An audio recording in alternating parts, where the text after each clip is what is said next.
Thanks to the support as a channel member, Michael Beagles. Well, it's fair to say the season didn't exactly start according to plan, and I was genuinely worried at one point that I might be getting the sack after spending all that money in the summer transfer window. But we have kind of turned things around. We're on a little bit of an unbeaten run at the moment.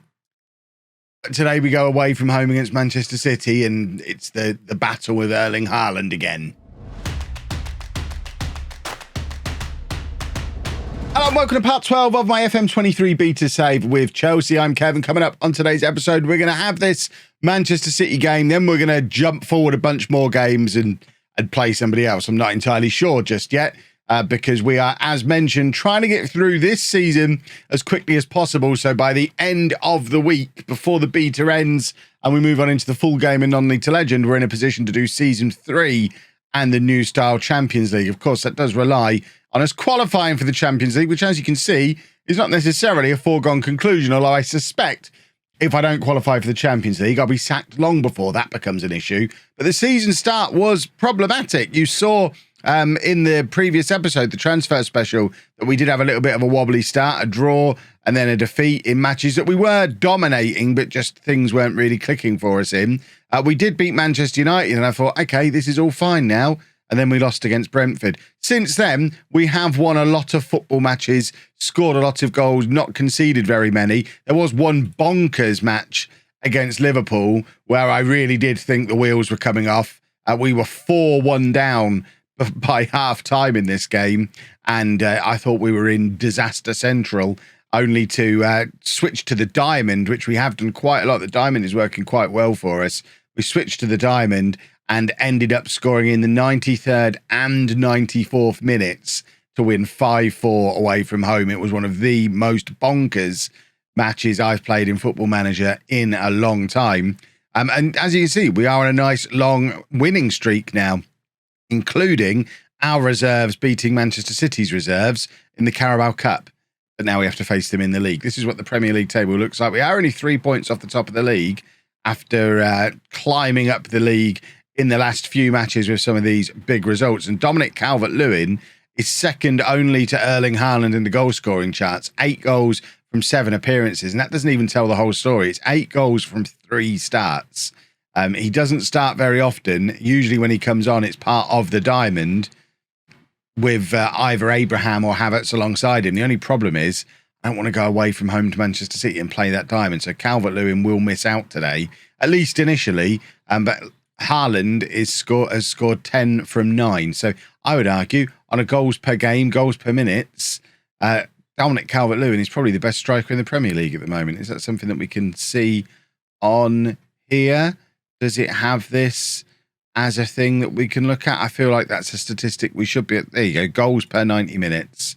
Dominic Calvert-Lewin, 1.71 goals per 91 minutes. He's better than Haaland. Easy peasy. So this is having said all that, he's not playing. This is the team that we are sending to Manchester City. We're going back to our most defensive system, the 4-3-3, because I am afraid of them. We've got Mendy in goal, a back four of Chilwell, Chalobah, Okoli and James, Bellingham, Kante and Camavinga in midfield, Musiala on the left, Sterling on the right and Havertz up front. That front three, all 3 of them are in the Media Dream 11. So it's, as much as it might seem like madness to not be playing Calvert-Lewin, it would be even more madness to not play any of the other 3. So if we're going to do this system and to fit those 3 in, there's not really any room for Calvert-Lewin. You could potentially argue either Musiala or Havertz could play in central midfield, but it's not really their main strength. So we're going with Bellingham, Kante, Camavinga in there, which is, I mean, it's certainly a very solid central midfield. My worry is there might not be enough creativity coming out of that midfield, especially as we've got Bellingham sat at the base of it, who's probably the most creative of the 3. But what I don't want to do is give Manchester City any kind of control of that central midfield with the likes of Bernardo and De Bruyne in there and Foden. We just want to be crunching at them, hitting them on the break, and sneaking away with a draw would be fine. After the start of the season we've had, I just want to make sure we don't lose and fall out of those Champions League spots again, because I know how sacky this Chelsea board can get, especially to managers that have won the Champions League the previous year. They love to sack the manager the year after, and we're losing. it lasted less than 6 minutes. The plan to keep things tight lasted less than 6 minutes. Do we switch to the diamond now? Do we just decide that we need to do it Liverpool style and go blow for blow with them? Is this going to be a repeat of the Liverpool match where, again, we went there, defended, my version of defended, still on a positive mentality. We played a DM is my version of defended. But we went there with this 4-3-3 against Liverpool and were 4-1 down at half-time, switched to the diamond, turned it around. So I am really liking the diamond. The only problem is he's a machine. The only problem is Raheem Sterling doesn't fit into the diamond. But fitting Raheem Sterling in might be the least of my worries if Manchester City are just going to score all of the football goals. 10 minutes gone, it's 2-0. This is just stupid. There's no stopping that. He shouldn't be scoring that kind of goal. I was told he was just a tap-in merchant. They're playing him as a deep-lying forward, which is very interesting. He's scoring this ridiculous quantity of goals, playing as a deep-lying forward. Manchester City are terrifying. And we won the league last year. I'm still terrified of them. Musiala is in behind here, and Musiala grabs a goal back. And that's a 10th goal already this season for him. He has been a phenomenal signing. Of all the players we signed and all that money we spent, if you can only afford one, get Jamal Musiala, because he is absolutely brilliant. At 20 years old as well, can play anywhere in the attack. And that's a lovely finish from him. And he's going to go on to become one of the... He'll win the Ballon d'Or. I don't doubt for a minute that he'll win the Ballon d'Or. Reece James with the free kick from the left-hand side, and Okoli with the header that he can't quite keep down. If we'd have pegged this back to 2-2 after 20 minutes, that's the sort of thing that should really knock the stuffing out of Manchester City and allow us to go on and hopefully secure a result in the match. But we didn't. And now it's Foden coming down this left-hand side. Reece James trying to take the ball off him, but can't. And De Bruyne plays it across to Jared Bowen in loads of space. He's already scored once, and testing Mendy again there, and it's now a corner.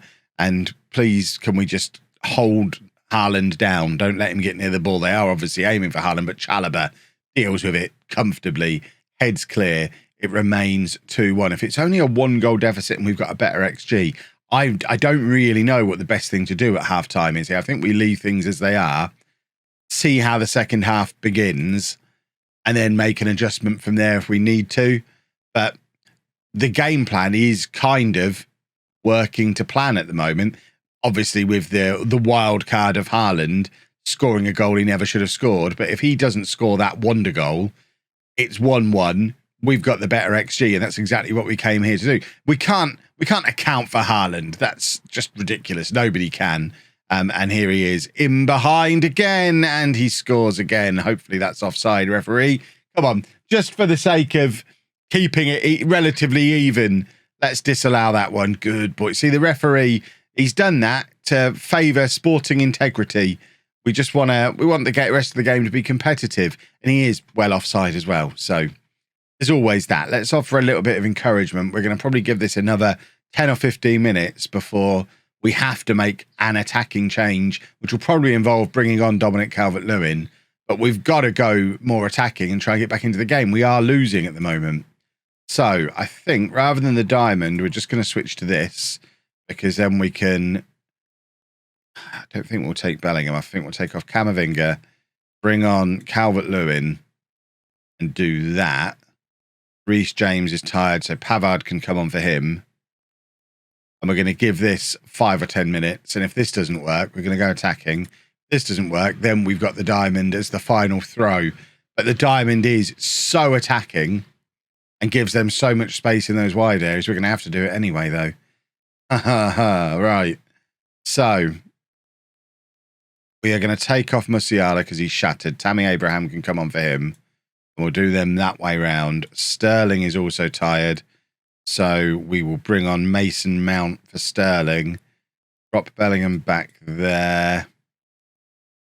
And then we might even take Bellingham off as well, actually, and bring on Conor Gallagher.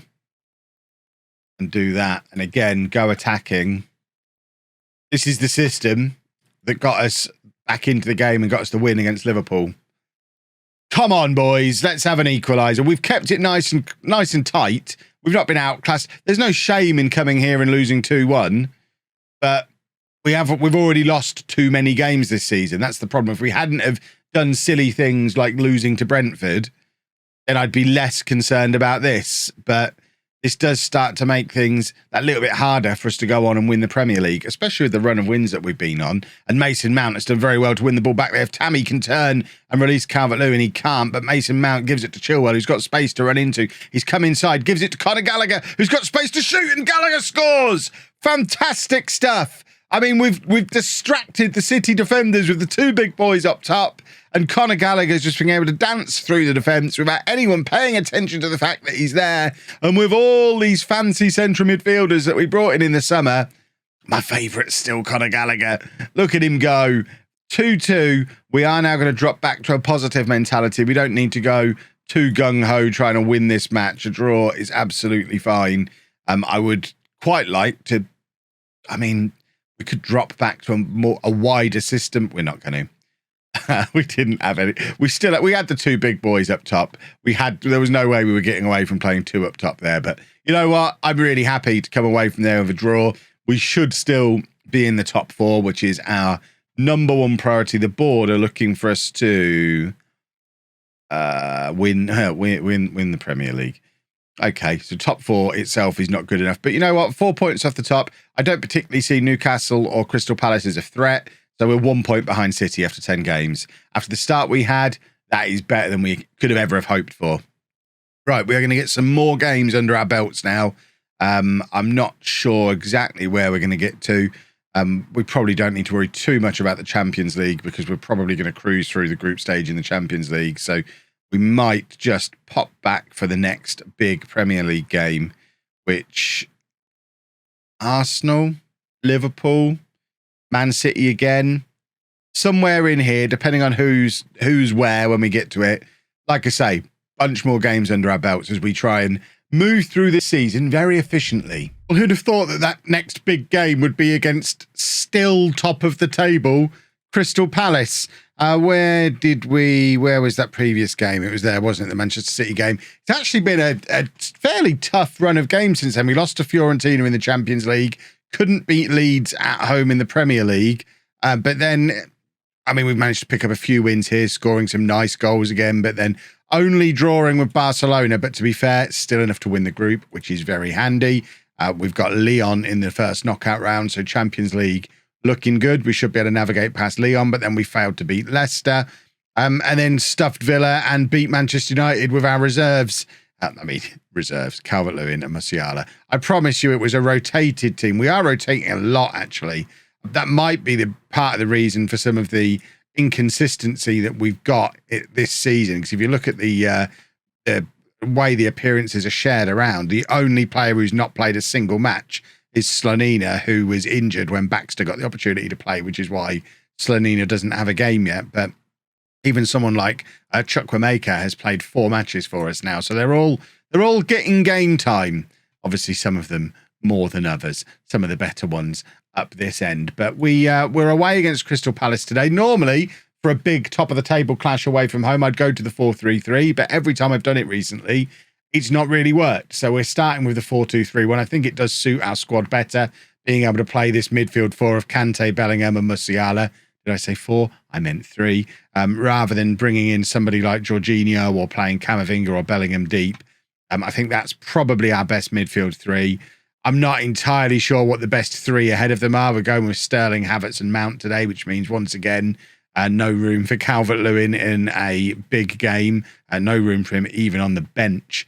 I know I don't normally pick my benches, but I think in the circumstances, we'd probably squeeze him in. He can go on the bench ahead of Gonçalves. And at the back, we've got Chilwell, Chalobah, Okoli and James. Let's go and beat Crystal Palace. I think a win here should be enough to put us back to the top of the league as we move towards the halfway point of the season. We're not quite there yet, but we are closing in on that. The January transfer window is on the horizon. And then once that's done, obviously we've got the Champions League up and running again. So tomorrow's episode will follow a similar format to this one, in that we'll cover some serious territory because I want to be able to commit the majority of the week to season 3 and the new style Champions League, but whilst being very conscious that I want to get this series wrapped up before the end of the beta so that we can go all in on non-lethal legend when that starts on the 8th. Excited about non-lethal legend, but half an hour in, we finally have our first highlight in this match. It starts with Palace, but we win the ball back, and it's Reece James on the right hand side, gives it to Kante, trying to play the ball through to Havertz. Can't quite get there, but James now floats over the top to Havertz. Havertz is in, and Havertz has scored. It's a 16th goal of the season already for Kai Havertz. I spent all last year telling you how he wasn't a striker, but watching him score a load of goals. I've signed 2 of the best English strikers money can buy, and I'm still playing Havertz ahead of them because it turns out all along Kai Havertz was a good striker.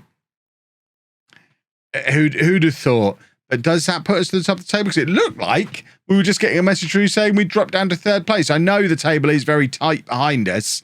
I think you go all the way down to like 6th place, and we're all very similar number of points. It's been a bit of an inconsistent season for everybody so far, but I am pretty sure we should currently be top of the league based on current standings. Effort from Havertz from range again. I want to see the league table. Won't somebody check? There you go. We are top of the league. Normal service has been resumed. We play Arsenal next though, and they're resurgent this year, playing better than they were last year. So that's not going to be it's not going to be a foregone conclusion. Headed clearance only goes as far as Zaha, and James now out onto this left-hand side. Everyone's all over the place, but luckily the shot is a wild one. And fingers crossed that's the end of any shenanigans before half-time, although we are starting with the... Oh, my word! Talk of shenanigans, and Havertz is not a striker. I've told you this a million times. He gets an opportunity on a plate right there, and, I mean, he should be doing better with that. The ball's kicked straight into him. His only defence is obviously hit him and dazed him a little bit, and that is a lovely header from Akoli. That's just perfectly placed. He is getting better and better. He is turning into, after all the superstars we signed in the summer, Akoli is starting to look like a very, very good signing. And that is a lovely header.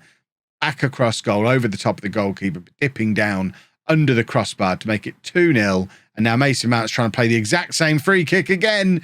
And this time the defenders deal with it properly. But that is clearly a very dangerous free kick that is troubling Crystal Palace at the moment. Excellent work from Mason Mount. In on the right-hand side of midfield today, as he struggles to find a regular starting spot after all of the midfielders we brought in the summer. He's not struggling as much as Pedro Gonçalves, who probably will be looking to leave the club in January. Both him and Callum Hudson-Odoi, neither of them particularly happy with the lack of game time that they're getting at the moment. We are going to... I took Gonçalves off the bench, didn't I? We'll play Calvert-Lewin on the wing. What's the worst that can happen? I did it all the time in the network game last year. But the fact that all our wingers need to come off means we're probably actually going to go to the diamond. The good old diamond. Love the diamond. So let's shuffle this around like this. That all seems to work. There's probably still going to be some changes made in there as well. Camavinga can come on at the base of the midfield there, and that will do. And now we're not going to go attacking like we normally do when we go to the diamond because we're already winning the match. I hope we don't end up inviting Palace back in by shuffling the tactic around too much. But wide play, we're not got as many wide players as we have good central players now, which is why I keep leaning towards the diamond. Anyway, we're going to end up on the diamond permanently eventually. I don't think I've ever done a save before where I'm still moving between 3 tactics as often as I am a season and a half in. But I think it speaks to how good this Chelsea squad is. I really don't know what my best 11 is still. I don't know what my best formation is. And we're kind of doing it situationally according to who's fit, who's not suspended, and also who we're playing and whether the starting tactic is working or not.